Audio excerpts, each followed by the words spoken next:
Assalamualaikum warahmatullahi wabarakatuh. Puji syukur kepada Allah Subhanahu wa Ta'ala yang telah memberikan beribu-ribu nikmat kepada kita semua, khususnya nikmat sehat, sehingga kita dapat menyelesaikan tugas dengan baik. Sebelumnya, saya ucapkan terima kasih kepada dosen pengampu mata kuliah pendidikan agama, yakni Bapak Miftahuddin SPD MPD, yang dengan ikhlas membimbing hingga kami banyak mendapatkan ilmu pengetahuan. Perkenalkan, saya Mega Wahyuni, mahasiswa Universitas Bina Bangsa, Fakultas Ekonomi dan Bisnis, Program Studi Manajemen semester 2. Seorang muslim dalam menjalankan bisnis haruslah sesuai dengan etika dalam syariat Islam, sebagaimana yang telah diajarkan oleh Rasulullah SAW, yakni harus berlaku adil, jujur, amanah, tidak melakukan bisnis yang mengandung riba, dan sebagainya. Kemudian ada akhlak mulia dalam ekonomi Islam. Yang pertama, ada berbaik hati dalam bermuamalah. Allah menyayangi seseorang yang baik hati ketika berjualan, ketika membeli, dan ketika menagih hutang. Disebutkan dalam sebuah riwayat lain bila membayar hutang. Hadis riwayat Tirmizi dan Ibnu Majah. Kemudian yang kedua, ada kejujuran. Kejujuran adalah suatu sikap yang lurus hati, menyatakan yang sebenar-benarnya, tidak berbohong atau berkata hal-hal yang menyalahi apa yang terjadi atau faktanya.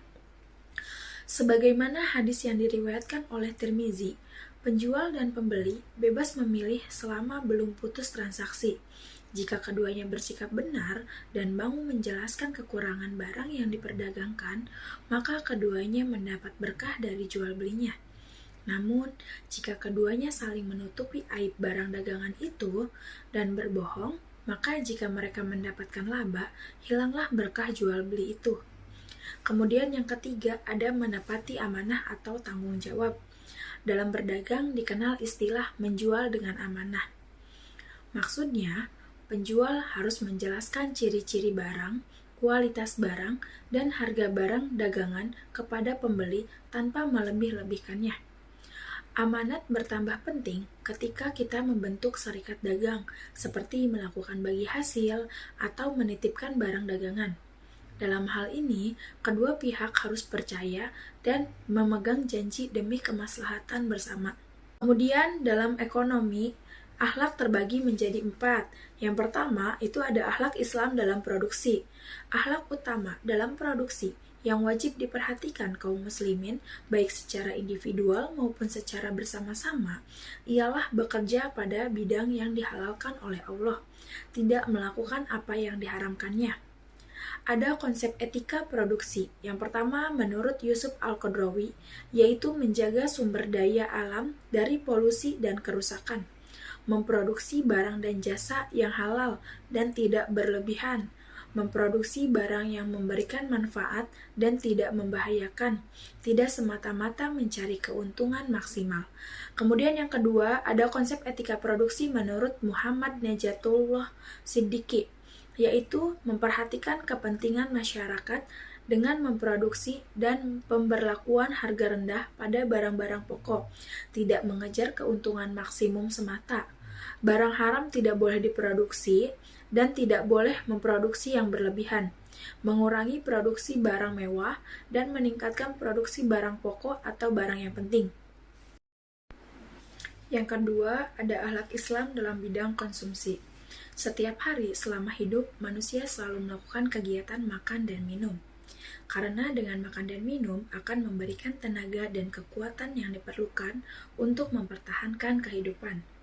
Mengkonsumsi makanan dan minuman sesungguhnya bukan hanya persoalan memindahkan makanan dari piring ke dalam perut. Makan dan minum apabila dilakukan dengan benar juga merupakan ibadah, tanda rasa syukur kepada Allah Subhanahu wa Ta'ala, dan tentunya untuk menjaga kesehatan dengan baik. Islam telah memberikan petunjuk berupa arahan-arahan positif dalam mengkonsumsi makanan dalam kehidupan sehari-hari. Yang pertama, seorang muslim harus memperhatikan kehalalan makanan.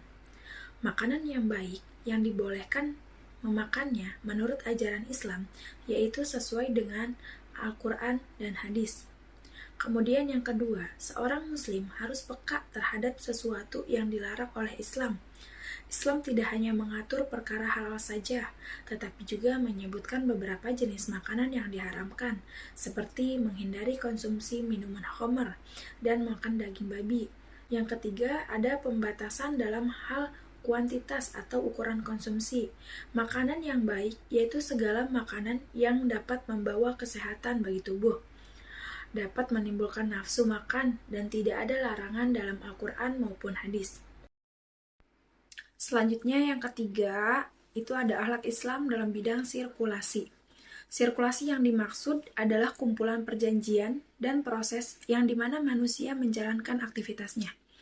Pengertian lain adalah pendayagunaan barang dan jasa melalui kegiatan jual beli dan simpan pinjam via agen, koperasi, dan lain-lain, baik secara sarana perdagangan maupun tukar menukar barang. Terdapat prinsip-prinsip sirkulasi dalam etika Islam. Yang pertama, menegakkan larangan memperdagangkan barang yang diharamkan. Yang kedua, menegakkan keadilan dan mengharamkan riba. Yang ketiga, melarang monopoli.